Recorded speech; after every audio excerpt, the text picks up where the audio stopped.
Welcome to A Dark Path, a podcast exploring the depths of witchcraft, magic, the occult, and all things mysterious. Join us on this journey into the unknown, down a dark path overgrown. Find spells and rituals, folklore and legends. Come, set your candles alight to clear your mind and unwind. Delve into the shadows to uncover a dark path.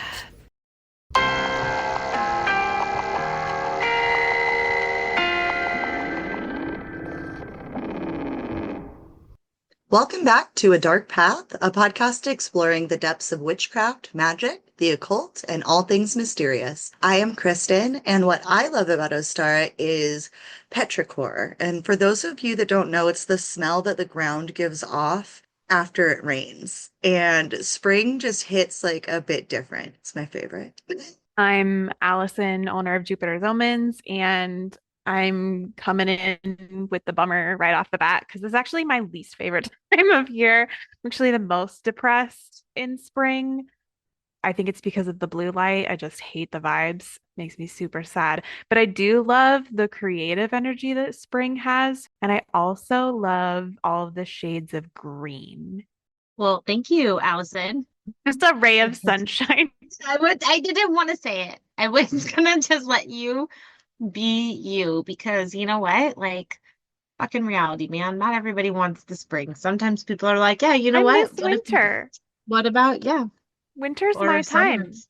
Hi, I'm Heidi of Wise Wolfcraft, and my favorite part about Ostara is dyeing, waxing, painting, and eating copious amounts of eggs with my Right. family. Not that you're dying, waxing. No, I am not.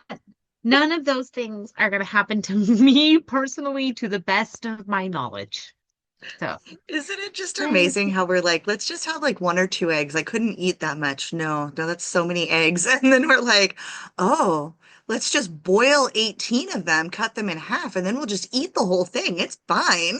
Today's episode is the fourth in our Sabbat series. This is Ostara, and we're going to open up with Allie, like words are hard. La la la la la. And we're going to open up like usual with a poem to get us in the Ostara mood.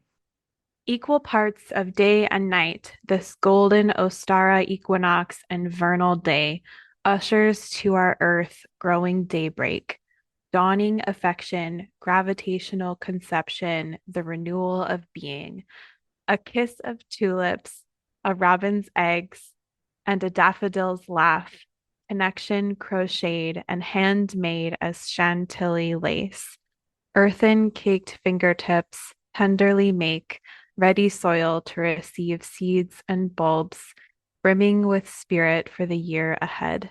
Welcome home, O sun, to the boughs of your verdant lover's straightforward caress. How to say it?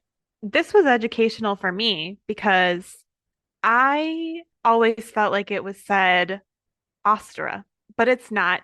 I Googled it and I want you to know that I never learned phonetics. So the internet is a wonderful tool. I learned whole English, whole language. You know what that means? No. Great. So in the United States, this is a wonderful moment for the two of you. In the United States, we had two systems of education in the 90s. I don't know what it is now. One of you has small children, so you could tell me. But you either learned phonetics, which is where you learned how to sound out different vowel sounds, right? The A jumps over the consonant to make the I say its name or whatever, right? Or you learned whole language where you just memorized how words were said. And that's the way that I learned how to read, was just memorizing words.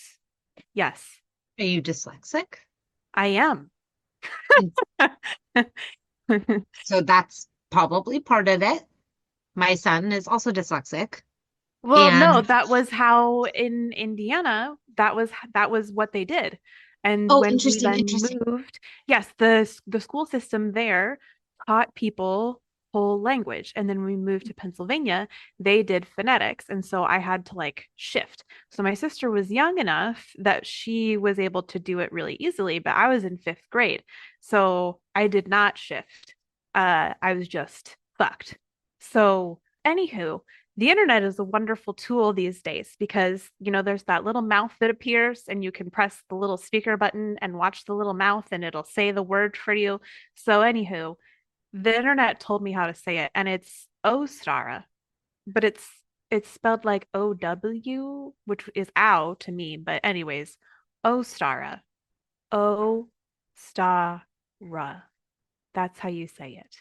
The etymology of Ostara kind of comes from Easter and also the word Oster, which is derived from Proto-Germanic Osteron, allegedly.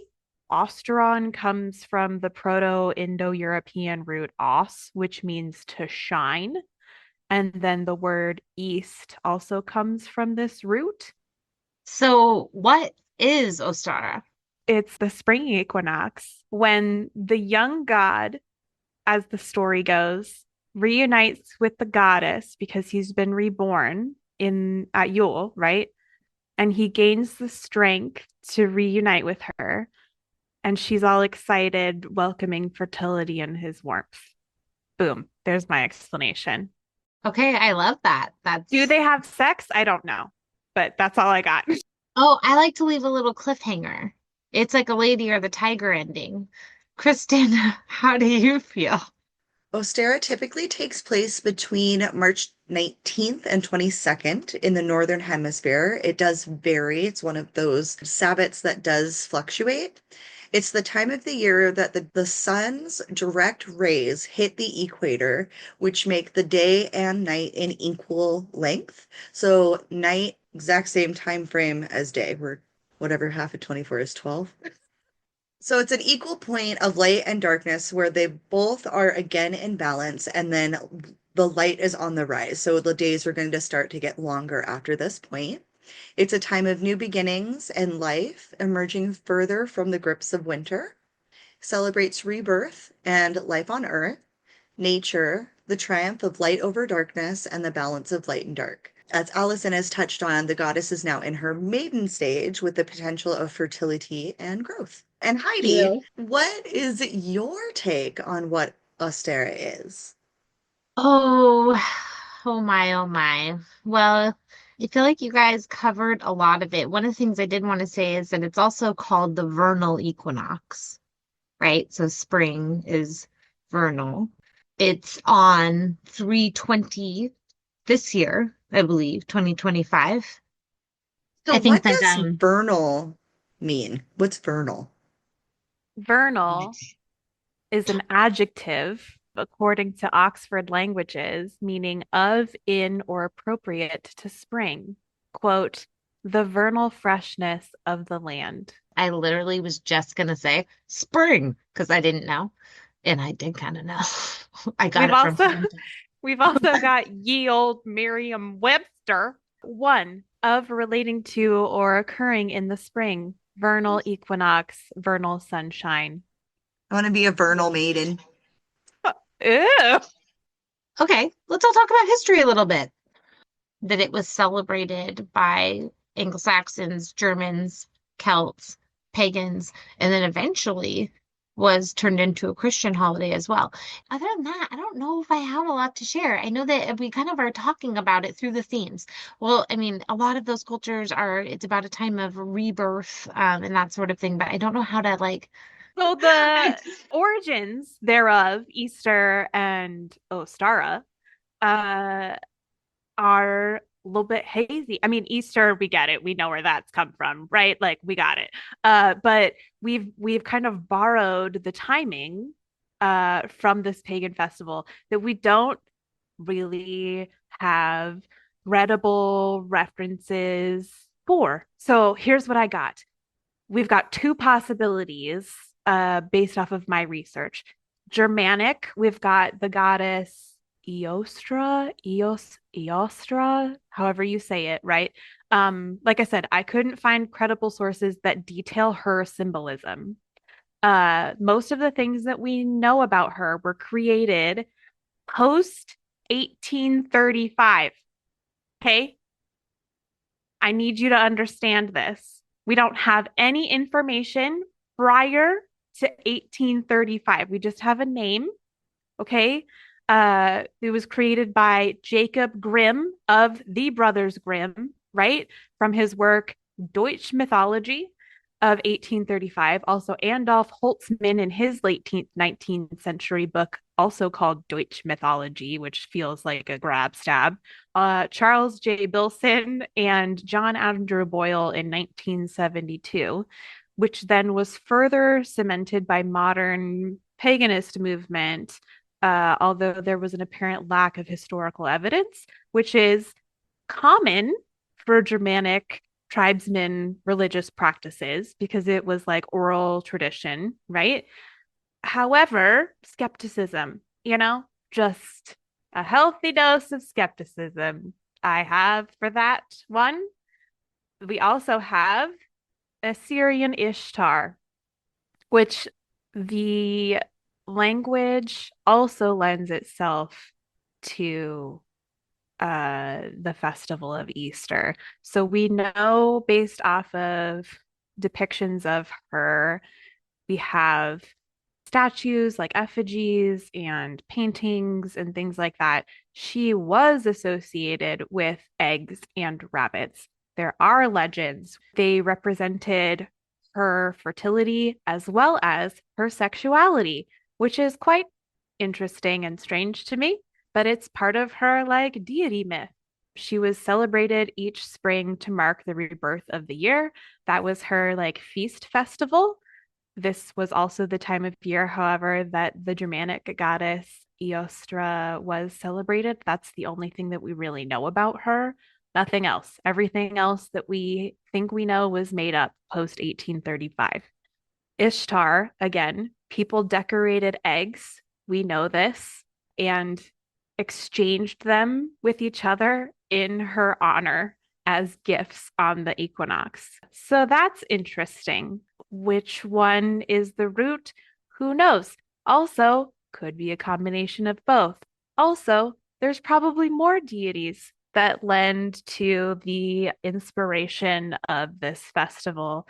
But I just think it's interesting. Like we have kind of honed in on this one just because of the I feel it was like, oh, we need a Germanic deity represented in the Wheel of the Year. So we just kind of like grabbed one that sounded like it was close enough without knowing a bunch about it. It was kind of interesting, but I digress.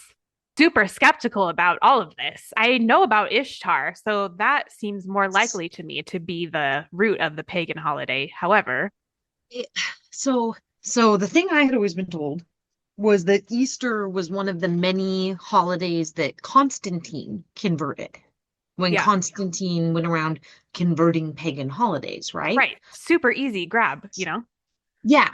Um, right, exactly. He's like birth, death, nailed it. Yeah, yeah. But that there is a god that is similarly named, but not the EO, not starting with EO, starting with AU, but they're homophones. So they sound similar, but are spelt differently. And that god was first established in like 18th century. So again, not BC, like not ancient Egypt. So I would argue that I bet you there are roots in ancient Egypt for sure. And then that gets spread and kind of converted as it reaches different groups. But I wasn't there as far as I know. Kristen, what are your historical things you would like to share with us? What did you discover on your journey here? I really just got that it's rooted in Germanic traditions and mythology, and it came from Eostar or Ostara, a goddess associated with spring and possibly dawn, and the Christian faith, and many around the world celebrate Easter, which is also at the same time of Ostara. So not much different.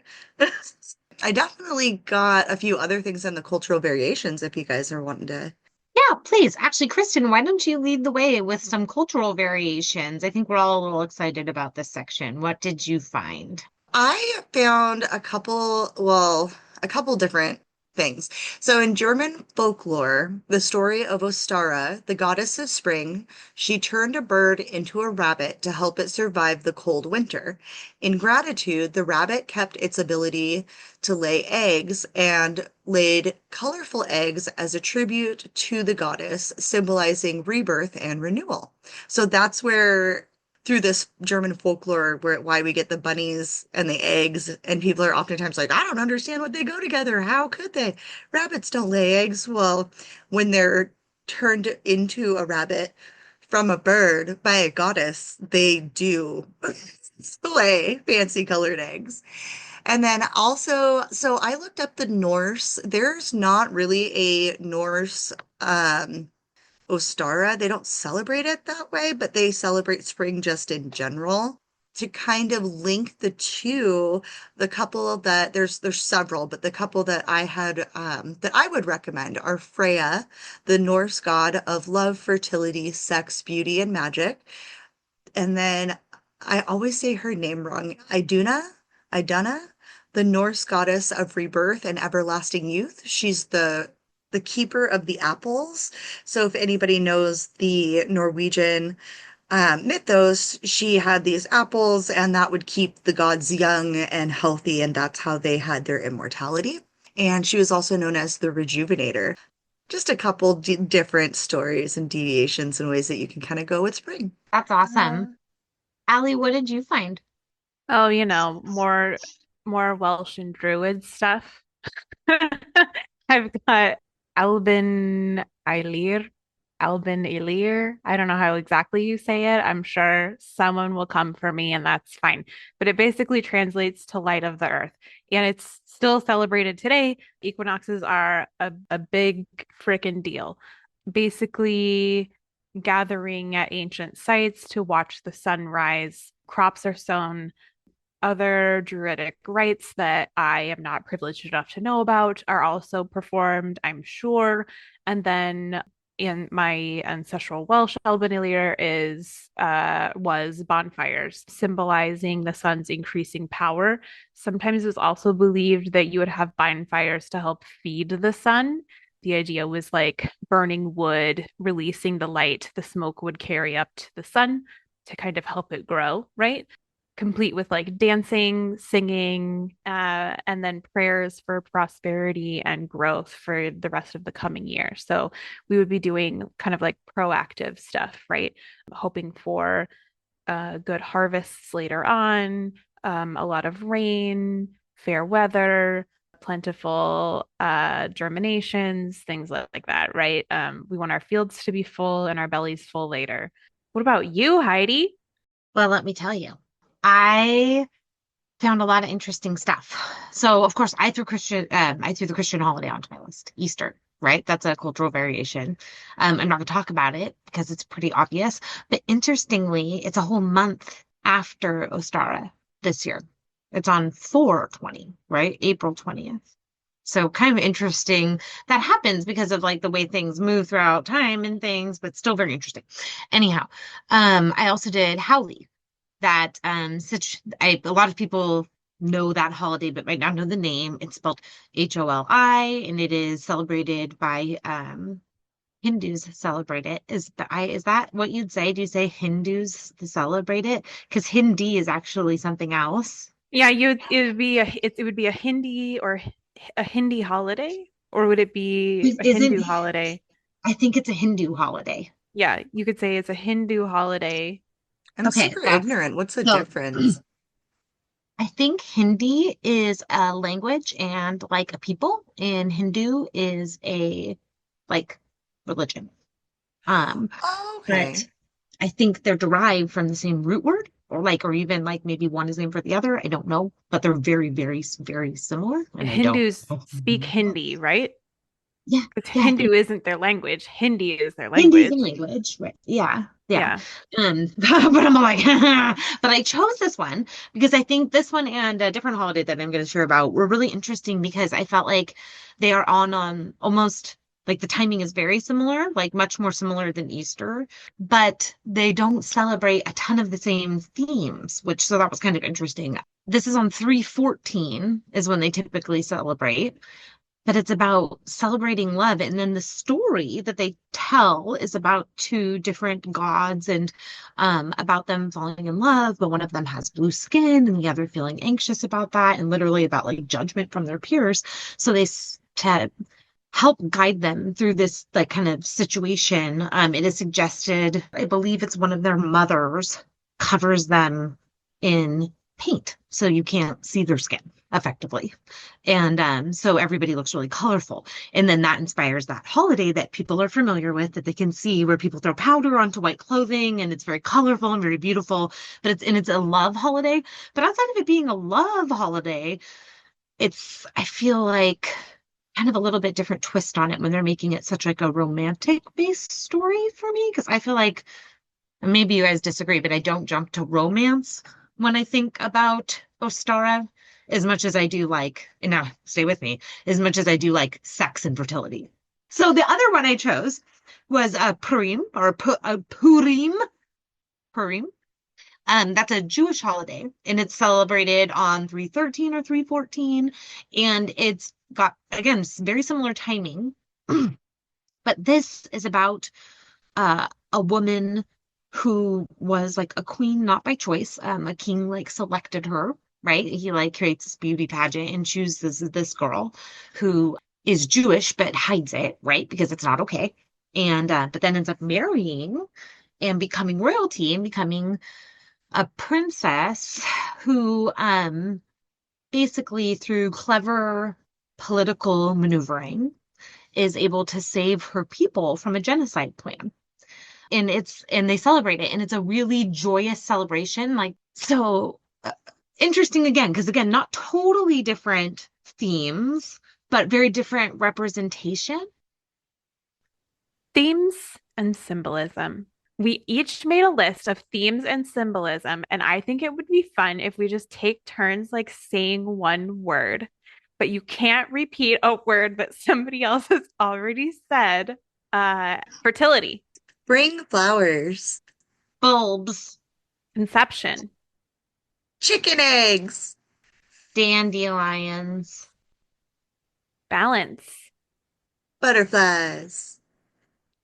gray whales, renewal, Pastels. killdeer. what was that? Killdeer? That's a bird. This Bird, come back here. They come back here this time of year. That's we a go out, we bird? kill deer. Killdeer, yeah. Killdeer, yeah, there's so many, yes. So I love my river lot. They're always at the river lot. It's a killdeer. Great. Excellent. That sounds horrifying. We'll do tulips, Berries. Red-winged blackbirds, daffodils, The color green. last frost, lilies, Spring cleaning. innocence, the flower, violet, You call it a pansy. I like it's an air of water kind of vibe. I know, I was kind of thinking of that. Like Yeah, it's a little of both. some people might say You earth. I feel like Or it's an fire. earth and Fire fire. is so, and that's interesting because I'm pretty sure fire is like medicine wheel. Hmm. I hear what you're saying, but I don't understand what that means. Medicine I wheel. like Let's to see. double check everything I say before we make it official. Let me see if I'm right here. So I still have some more words that I can list off. Oh, do it. I got sunrise, robins, lambs, bees, deer, pink or white. How do we go about during Ostara setting up our altars? I want to make sure that I mention lace. I love to use lace this time of year. I think it's super romantic and adds like a little layer of softness, especially because my altar is black. So I like to layer on a little bit of lace to soften things up this time of year.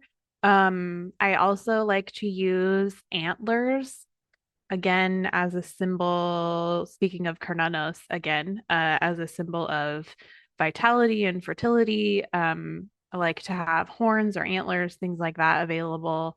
Um, Furs, I think, are a great thing to have around, especially if you have rabbit furs. Green is a color that I like to have around on my altar. I'll use crystals typically that have green and white. And then the elements, like we were kind of just talking about, that I like to have represented are earth and fire. I see it as a holiday that is about the earth celebrating the growing potential that's available around us and inside of us. And then also, I see it as a fire holiday, not a fire festival, but a fire holiday because we're celebrating creative energy. Um, and to me, that comes from the element of fire, or at least that's my interpretation of it as someone who uses that element to create. So that's my altar setup. What about you, Kristen? What do you do? So mine is usually typically very simple. I try to get whatever the first flowers are that I can find if they're in my yard or if I, find some. I just want to be able to pick them naturally. And those will typically go like in a vase. So sometimes I'll dry them, different things like that. But that's, typically like the thing that I'll do. And then putting out seeds.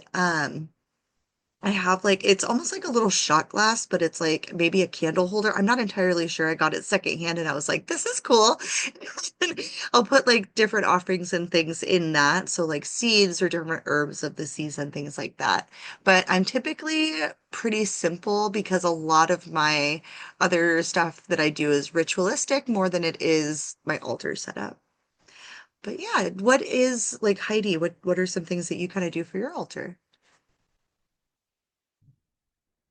So this time of year tends to be like super heavy plant themed for me, like plants and animals, like tons, but it's always like baby, like cute stuff because I'm a cute person. So I like cute stuff sometimes. And it'll be like, I don't know. First of all, it'll be really messy because I typically do actual projects on my altar this time of year. So there'll be like dirt on my altar and like gardening tools and like that kind of crap. And um I like to put out plants on my altar this time of year, pastel colors. I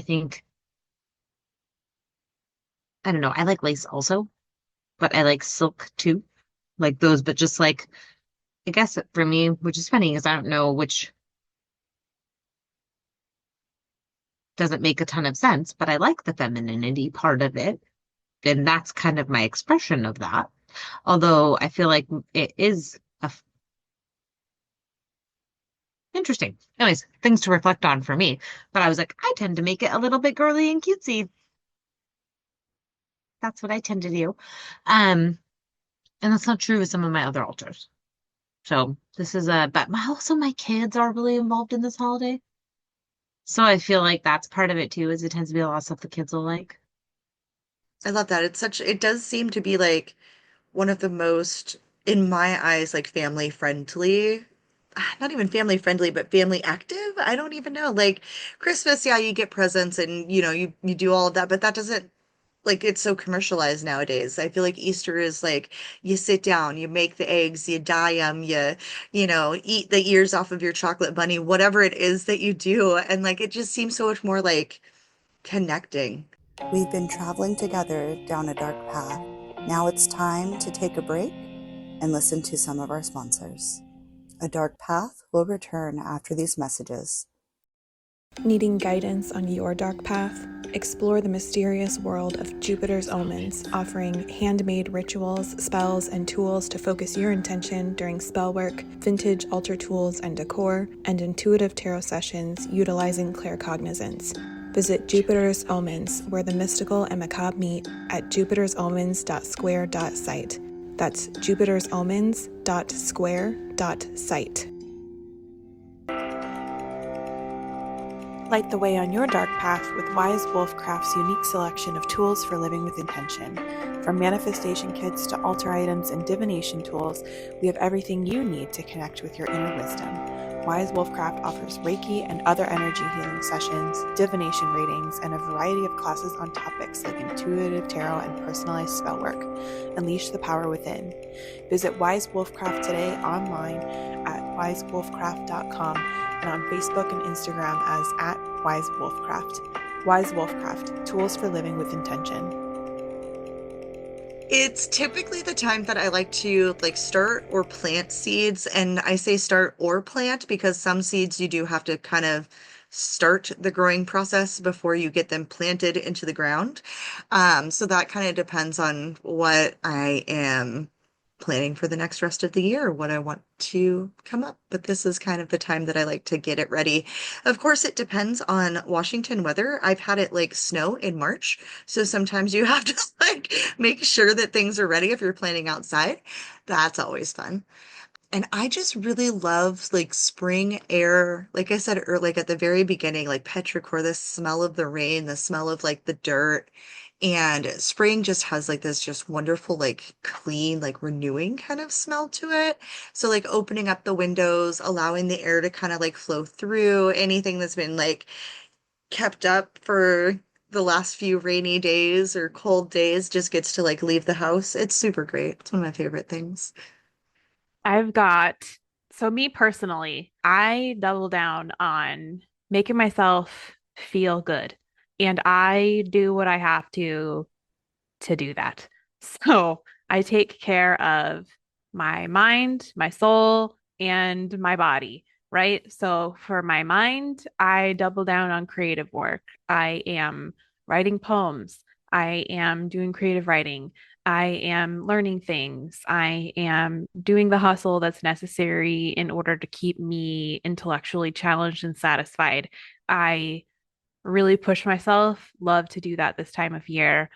For my soul, I like ritual baths. Love ritual baths. It's a time that I like to meditate, and I do them intuitively based off of what I'm feeling. I'll toss things in. And then for my body, I like sex manifestation magic. It's a lot of fun. You can look up how to do that. But the idea is that you're using your climax in order to manifest things for yourself. You can do that just by yourself. You can do that with a partner. If you're doing that with a partner, ideally they are also involved in doing the manifestation magic for themselves, or it's like a shared goal or something like that. But you want to make sure that they understand that you're using that climax like magically, right? You don't want to like withhold that information from them. It's kind of important that they know what you're doing with it. Consent, it matters, guys. So, anywho, because this is a hard time of year for me, I thought it would be fun to find some low energy Ostara activities. The first one is light pastel candles. Super easy. You can just put them around your house.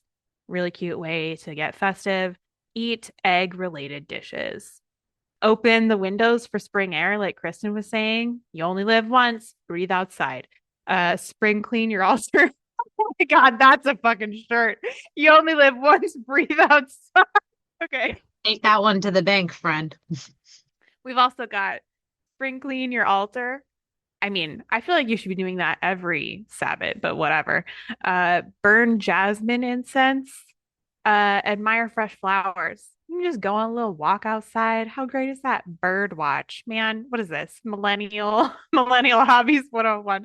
But anywho, these are like really low energy, low impact things. It's basically like standing outside on your deck, right? Just like breathing.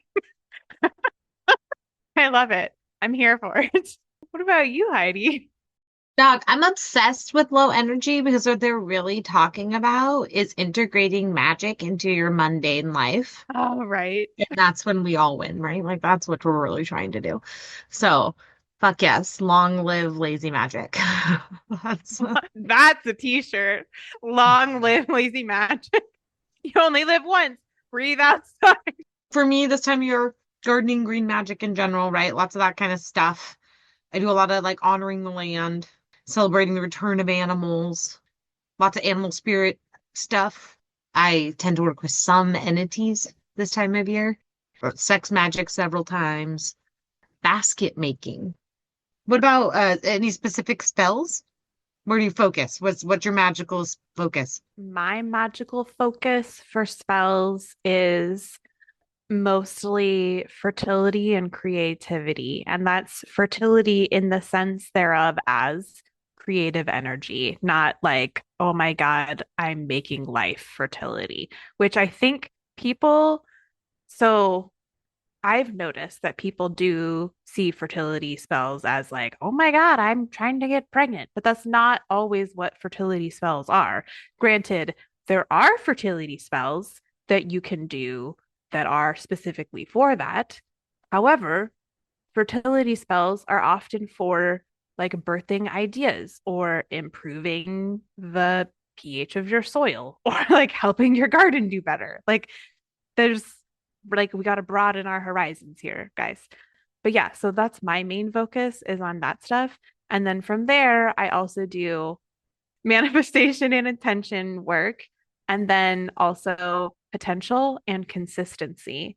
Because I feel this time of year, focusing on consistency is pretty dang important. You grow a garden from consistent input, right? If you don't give it consistent water and light, nothing's going to happen. Even if it's just like natural water and light that you don't actually do, if you don't put it in the right spot, it's not going to happen. So if you're a plant, you have to give yourself the water and light. So that's what I focus on for me. What about you, Kristen? So typically for spring, I like to indulge in research regarding either like spring gods or goddesses. Recently, it's been I can never say his Freyr. He's the Norse god of land and fertility, and then Frigga is the Norse goddess of marriage, hearth, and home. So, like, I would say pick those, research more on it. What are things that people might do to embody those different kind of aspects of the deities during this time, and then maybe put some of those into practice? Anything to do with gardening, even if it's a plant that I'm not even going to be able to plant this year. Sometimes this is the time where I start my daydreaming of my magical, mystical garden that someday I will have. So a lot of it for me is really focused more on the building and gathering the tools and things to make whatever the thing's going to be. So this is my hunker down, research, indulge, daydream, think up my ideas, and just get ready for the future. Heidi, what do you do for spell work?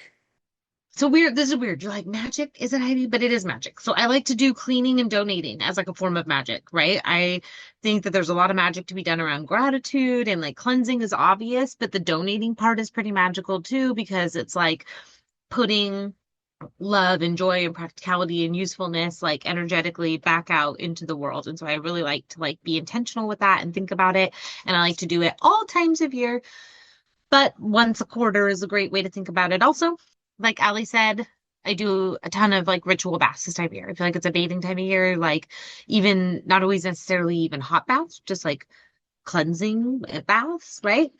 I have a really active gratitude practice this type of time of year, tons of gardening, lots of family time, which is all magic stuff for me, all energetic stuff, right? Your garden, you're growing. You know how gardens are magical. That's easier. Family time for me is very magical because it refuels me energetically. And air and wind magic, which is so funny because we have the earth and fire girl.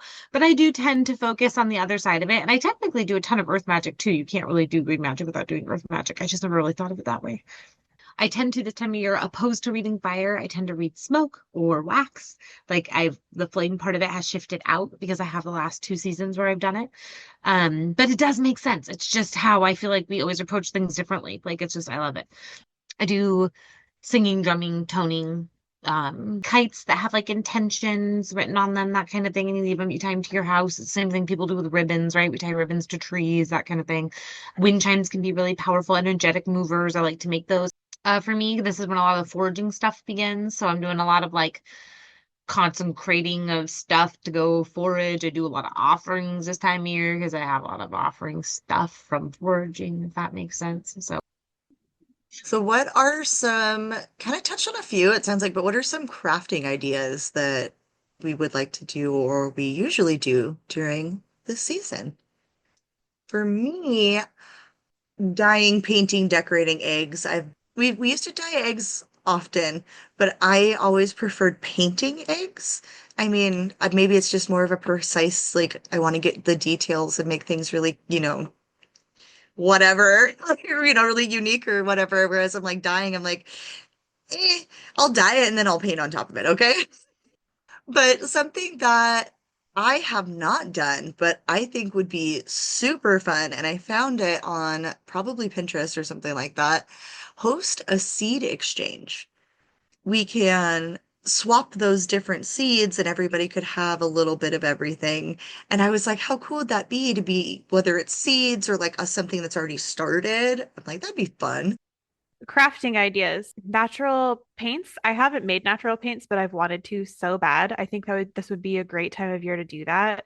Painting with ritual waters as well. So again, like you could go outside to a body of water and use the cup in that body of water to paint with. So like around here, Snoqualmie Falls is kind of representative of trauma release, or like it's fast moving, pretty like heavy, right? Rapid release. So you could go there and use it in order to let go of something that's been kind of weighing you down for a long time. So you could go do paintings with that water to kind of release energetically or emotionally stuff you've been hanging on to. For example, Puget Sound is pretty relaxing for me, at least. So you could grab a cup and grab some water from Puget Sound and do some watercolor with water from Puget Sound, for example. Dandelion tinctures. This is when I would start doing those. Also, composting education on what things can go in a compost bin or like yard disposal bin that the city takes away, what kinds of things can go in your backyard compost bin, and what kinds of things cannot because of safety. What about you, Heidi? Oh, lots of fun ones. Baking, meal prep, both big for me this time of year, and I tend to make those very magical processes because it's about sustenance and sustaining my family. I cook with a lot of like eggs, so I'll do things like quiche, nuts, fruits, cheeses, sweetbread kind of plates. That's like another thing that can be really like elevated food. I like to dedicate plants this time of year. So like if I'm going to dedicate a plant to a manifestation and like tend to plant, like I'm energetically tending my manifestation, I'll do it this time of year. That's when I choose them. I mean, it's when it goes in the ground, but a lot of them go in the ground this time of year. Oh, this is something I think I want to do this year. I haven't done this before, but I'm like, I want to do this, which is an egg cleanse or a reading. I put it in the craft section, but like not, I guess, as in like a make a craft, as in like a crafting spell kind of craft. So kind of snuck it in the wrong section, but craft is a very general word. Leaf butterflies and like and I know that sounds strange, but you get like there's so many more like variety, and so like we have little kids, like you can go out and like pick little leaves and make little drawings or paintings, like make little art projects, that kind of thing. And it does, of course, there are some plants it would damage, but a lot of plants this time of year, if you pick leaves, you're actually doing them a huge favor and redirecting their growth if they're growing already. So don't be too afraid. Oh, yeah. And then this is a good time of year to start a foraging journal and to do like plant identifications and drawings and just taking notes and noticing the new life. Very magical process of getting to know your yard. We've got personal Ostara traditions, individual rituals, and processes we do to celebrate. So, Allison, what are some of those individual rituals and processes that you do? Well, Kristen, sex magic, like I said, I don't want to focus on it too much, which is why I have it in the beginning. I just want to like casually drop it there, right? Like, be safe. Always make sure you have consent. Be open and honest. It's better to talk about it than to not talk about it. All of those things. Make sure everyone involved knows what's happening. I also do necromancy and divination this time of year. I feel like it's not really talked about, or traditionally it's not really seen as a time of year that that happens. I like to do that stuff as I get more depressed, however. And so for me, this is a great time of year for me to be active with ancestors. So I do. And they're super responsive. It's a time of year that is an equinox, right? So that's equal day and night. So it's liminal. So to me, that makes sense. So if you're feeling the itching to do some necromancy, I think you should. I do some landscaping as well, exterior cleanup outside. This year, I have some metal garden beds that I'm going to be putting together. I've never had a backyard garden, and my backyard is in the north position of my house, so it's probably going to die, but we're having good thoughts. I tend to, as I said, get more creative and more expressive this time of year because I'm sad. So I tend to do more watercolor. I love to do watercolor specifically because it's so abstract and I can just kind of like get feeling out on paper in a different way. So words are very descriptive, right? But I have to think a lot about it. Whereas with watercolor, I can just go, huh, and then things show up. Intuitive ritual bath, I just kind of follow what I'm feeling and throw whatever needs to go in there. Again, it's all about the path of least resistance. If I can just go, ugh, and then something can happen, that's the way it's going to be. At the same time, I like to do a wardrobe reset with Project 333, which is not a path of least resistance. It is a very intense clean out project, which involves recreating who I want to be perceived as. It helps me feel better and helps me feel like I'm in more control of my appearance, right? Or like how I'm perceived. And so I typically align this with my Venus sign or my rising sign. And I dress in order to attract things that I want. I also have spent time outside for a picnic every single year. Last year, now with dog. So this year will probably be again now with dog. And it's just super fun. Like just kind of chill, laid back. And by picnic, I mean like really casual snacks in the backyard, like nothing, again, path of least resistance. Uh, and then if it happens, it's great. What about you, Kristen? What? I am so excited to hear about what you do because I feel like way more energy is going to go into it because you like this time of year. Yes?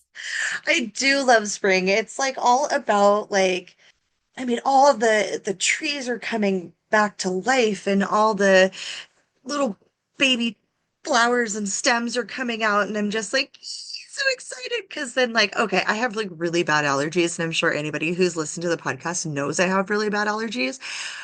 But it's almost like I can like feel the love in my nostrils and then it starts like coming out with sneezing and like so excited that I take more allergy medicine and then I can go and enjoy it. But first flowers, like I said, that's always like my thing. Like what's the first flower that pops up that I see? Is it a little dandelion? Is it this? Is it that? And then I try and like collect a little bit of what I, can just to kind of bring it indoors. Because of my allergies, I typically stay inside a lot, which is why I like to open up those windows and let the air in.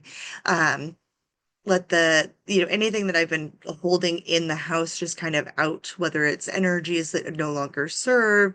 It's definitely a big purge time as well. So like, I think Heidi, you were talking about, it makes me think of like the Maria Kondo style, like, does this spark joy? Thank you for sparking joy, but you don't anymore. So go spark joy for someone else. And it goes in the Goodwill box. So that's a lot of what I do.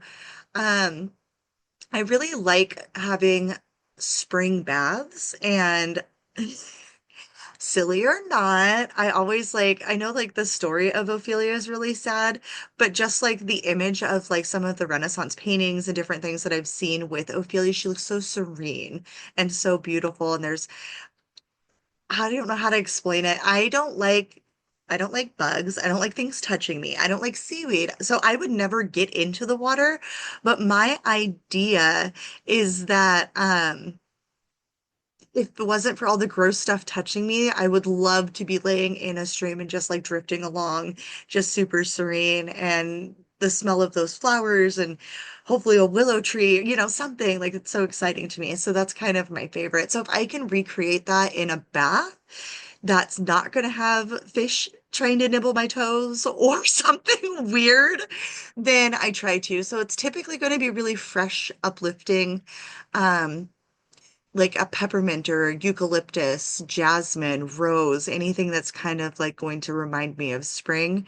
And then I kind of get to serenely float in my own pool of happiness. And yeah, Heidi, yeah. I'm like, I can't remember. I'm sure she was dead, but I didn't want to say it and be wrong. Like, but she's She's great. this close to being dead. If she's not dead, she's just about to be dead. But Yeah. but serene as fuck, right? Like, so, you're not Serene. wrong. You're not wrong. So yeah, I mean, really a lot of spring for me is just celebrating the renewal, remembering that things are cyclical and that even though they died off recently, everything's going to start coming back, plant and nature wise at least. And then hopefully then we can kind of go into this to me is a lot of the new year because it's like you're actually going from death right back into the rebirth period. So this is kind of more of when I do like my New Year's setting because it feels more new, I guess. I don't know. January 1st, like December 31st, I'm like, cool, New Year on the calendar, but for me, I feel like it's more in spring. Um, so yeah, that's kind of the stuff that I do. What about you, Heidi? Anything that you do ritual wise or to celebrate? Opposed to specifics, like theme wise, I tend to do like community-based magic, either magic with other people or with the intent of serving community.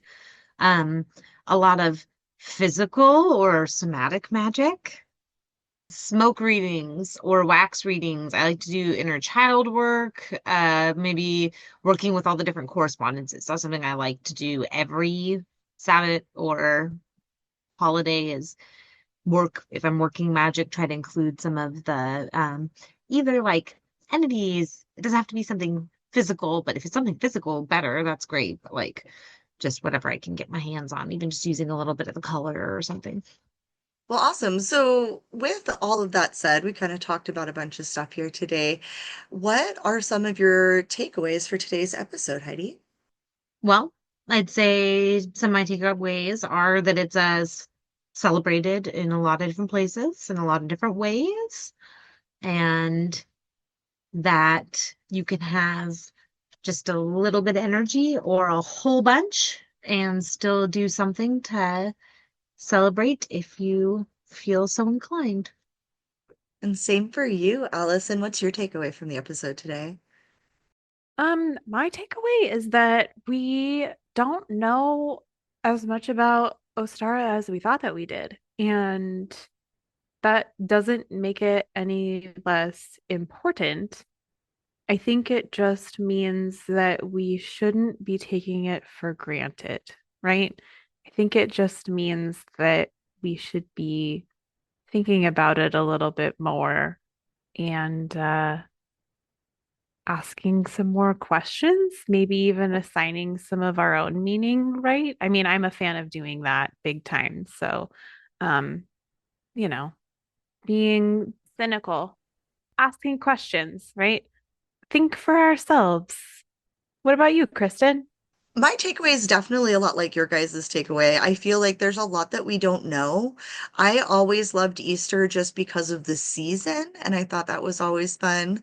I feel like, growing up in the Christian church, it was very much like a religious thing, but so many people who are not religious also celebrated by, getting Easter baskets or doing egg hunts and doing all this fun stuff. And I think my takeaway from it is that getting away from any kind of religious ideology, if that's your thing, do it. But the idea to me is getting back together with people now that we're out of the winter, now that we're out of the cold.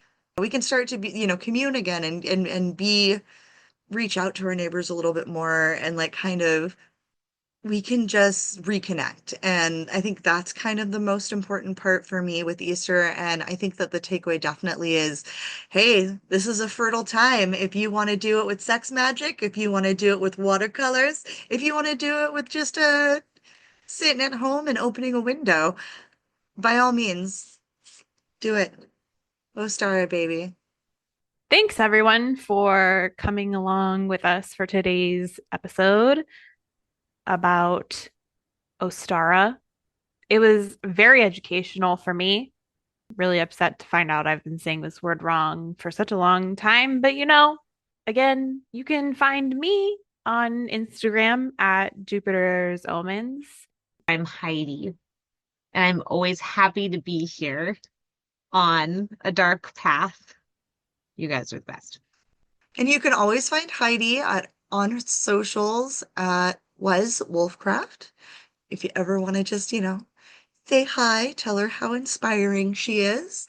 And we're always looking to connect. If you have any topics you'd like us to discuss, questions, or want to get to know us, just email us. You can email us at adarkpathpodcast@gmail.com. Again, that is adarkpathpodcast@gmail.com. You can follow us on Instagram at A Dark Path Podcast. Thank you for listening and joining us on this vernal journey down a dark path. It is now that our time together must come to an end. Thank you for joining us on this journey, a dark path come to a bend. Find us here bi-monthly on your favorite place to stream, and follow us on social media for news in between. A dark path is there, winding and waiting ever. May you craft peace, knowledge, and alignment, so shall it be, or something better.